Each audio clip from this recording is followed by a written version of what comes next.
Vous est-il déjà arrivé de vous sentir submergé par la multitude de tâches en design à réaliser et vous vous demandez comment automatiser ce processus de création sans pour autant sacrifier la qualité? Eh bien, aujourd'hui, je vais partager avec vous les 9 magies de Canva qui ont transformé ma façon de gérer le design de mes projets. Attention, certaines de ces fonctionnalités ne sont disponibles que dans la version pro de Canva. Vu que certains outils de Studio Magique ne sont pas encore présents en France, je vais vous donner une astuce qui va vous permettre d'avoir toutes ces fonctionnalités sans pour autant avoir un VPN et être aux États-Unis. Regardez la barre de recherche, c'est la barre de recherche normale. Tout ce que vous aurez à faire, c'est de cliquer sur votre profil, aller dans paramètres du compte et changer la langue en anglais US. Une fois que vous l'avez fait et que vous revenez sur Canva, la magie s'est opérée. Vous êtes sur le Canva américain. Vous pouvez rentrer jusqu'à 5 mots pour décrire votre design et il y a même des pré-prompts pour vous aider. Le premier s'appelle Magic Design. Il consiste à rentrer des mots pour décrire le design que vous voulez afin d'avoir un résultat en corrélation avec ce que vous cherchez. Par exemple, si là, je rentre le prompt que j'avais déjà préenregistré, il faudra bel et bien faire les recherches en anglais pour avoir les résultats les plus pertinents possibles. Et là, par exemple, on a plusieurs résultats et je vois qu'ils se ressemblent à peu près tous. Là, tu as c'est quoi l'informatique, c'est quoi l'architecture, l'importance dans le développement web, les éléments clés à apprendre sur l'intelligence artificielle.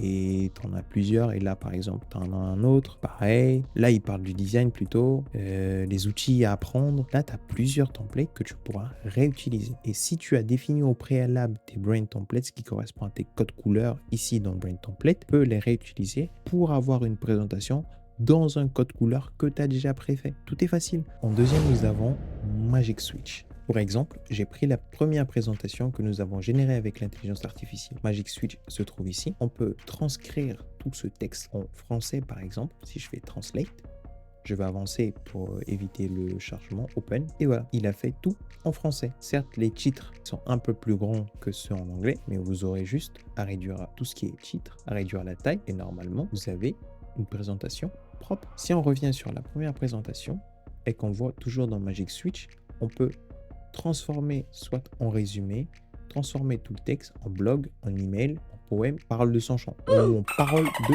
chanson, ou en parole de chanson. Et par exemple, là, si je demande à l'intelligence artificielle de me faire un résumé, je vais avancer pour ne pas que ce soit trop long pour vous non plus.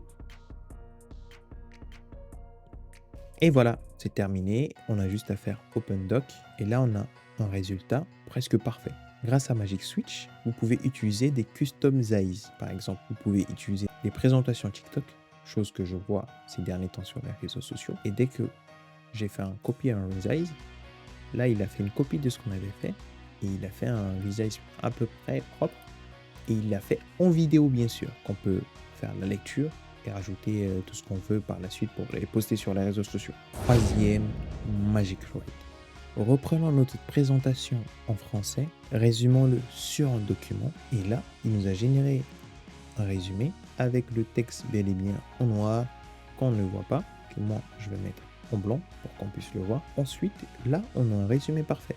Et si je sélectionne ce texte-là, grâce à Magic Write, on peut continuer à écrire, résumer le texte, réécrire le texte de manière plus fun, de manière normale.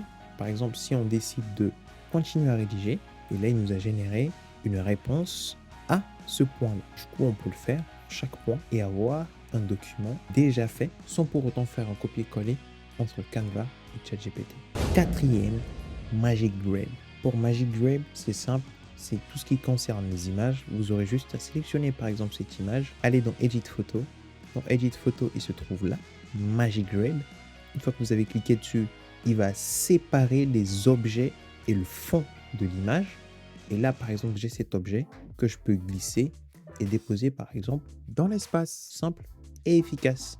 Cinquième, Magic Expand. Pour Magic Expand, j'ai pris cette image de fleur. Tout ce que vous aurez à faire, c'est sélectionner l'image, aller dans Edit Photo. Dans Edit Photo, vous aurez Magic Expand qui se trouve là. Vous choisissez la taille que vous voulez que votre image elle prend et vous cliquez sur Magic Expand. Quel accent anglais, il est propre. Je vais accélérer pour vous éviter que les vidéos soient trop longues non plus. Il nous a généré 4 exemples d'images que nous pouvons revoir. Il y a celle-là, celle-là, Là, il a fait une autre fleur ici et il a barré, j'aime pas. Si tu apprécies cette vidéo, n'hésite pas à laisser ton empreinte à travers un petit pouce, un petit commentaire et pourquoi pas t'abonner. Et surtout, n'oublie pas d'activer la cloche de notification afin de ne rien rater de mes prochaines vidéos. Et si tu l'as fait ou bien tu l'as déjà fait, merci pour ton soutien. Celle-là, elle a flouté le haut, c'est j'aime pas non plus. Celle-là, il y a un début de quelque chose. Je vais prendre celle-là plutôt. Et grâce à celle-là, je peux générer un nouveau résultat. Je vais avancer. Et à partir de là, il commence à générer des résultats un peu potables. Ce résultat-là, il me plaît. Si je fais done et que je le mets, certes, il a flouté le haut et le bas, mais l'idée, elle est là. Magic Edit. Pour Magic Edit, vous sélectionnez sur le template, l'image que vous voulez. Vous allez dans Edit Photo. Ça, c'est une image. Et sur cette photo, vous allez dans Magic Edit et vous allez avoir une broche. Et cette broche-là, vous allez l'utiliser pour entourer l'objet que vous voulez modifier. Par exemple, là, c'est un sac vert. Là, tu peux réduire la taille du brushing. Là, tu décris. Là, je vais mettre Color Red Generate. Et là, il m'a généré en rouge, il m'a généré en violet. Certes, c'est pas propre sur certains bords, mais si on continue à générer, on peut avoir un résultat et réutilisable surtout sur les réseaux sociaux. Magic Morph. Pour avoir Magic Morph dans son onglet Design, vous ne l'avez pas, vous devez aller dans les apps et ici, taper Magic. Une fois que vous avez tapé Magic, il est là, vous cliquez dessus et automatiquement, il va se mettre en bas. Une fois que vous êtes dessus, vous aurez juste à sélectionner le texte que vous voulez, utiliser la Morph dessus, cliquez sur l'exemple que vous voulez et laissez la magie opérer dans Canva. Je vais avancer pour ne pas que la vidéo soit trop longue. Et là, on a les différents saluts. On a le salut qui a le shadow sur le ballon. On a ce salut-là qui a un shadow blanc plutôt. Magic Media. Magic Media permet de générer des vidéos à partir de l'intelligence artificielle. Et pour l'avoir, c'est comme Magic Morph. Vous allez dans vos apps, vous tapez Magic pour les avoir. Vous cliquez sur Magic Media. Une fois dans Magic Media, vous pouvez taper la description de vidéo que vous voulez. Moi, j'avais déjà préenregistré un château de magicien que tout le monde rêve générer. Je vais avancer et je vous reprends à la fin. Et voilà, il a généré une vidéo d'un château de magicien que tout le monde rêve. Et j'ai juste à glisser, déposer. Il va s'intégrer dans mon post. Et là, vu que c'est pas un design, c'est juste une vidéo, je peux faire un play. Et là, on a ma vidéo qui est à l'intérieur d'un post. Et vu que j'ai mis une vidéo dans une vidéo, pendant que ma vidéo tourne, l'autre peut tourner à l'intérieur. Magic Video. Pour Magic Video, on va créer un design TikTok vidéo, bien sûr. Et dans ce design TikTok vidéo, il se trouve là, Generate Video Instantly. Vous aurez juste à cliquer dessus. Et par exemple, j'avais importé déjà au préalable des vidéos de chat. Je vais prendre ces 3 vidéos de chat sur lesquelles je vais lui dire génère-moi une vidéo d'anniversaire pour mon chat. Tac, je lance. Je vais avancer. Regardons la vidéo ensemble.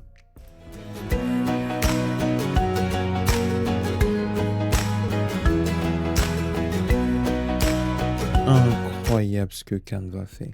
T'imagines, il a agencé bout en bout les différentes vidéos en choisissant les parties les plus importantes selon lui. Certes, ici, il a coupé un peu la face, mais c'est pas grave. Il a rajouté des sous-titres dynamiques avec des emojis. Pareil pour ici aussi. Et il a rajouté de la musique et à la fin, un lien de partage sur les réseaux sociaux. C'est incroyable. J'ai rien à dire. Je suis bouche bée. Limite, tu peux générer des sous-titres de tes vidéos que tu as montées, je sais pas, sur DaVinci ou sur Adobe Premiere Pro. N'est-ce pas une idée de vidéo, ça? Surtout ne la vole pas. En conclusion, pour moi, Canva reste le meilleur outil de création de design pour le marketing des réseaux sociaux. Et toi, qu'est-ce que tu en penses? N'hésite pas à me laisser ton avis en commentaire.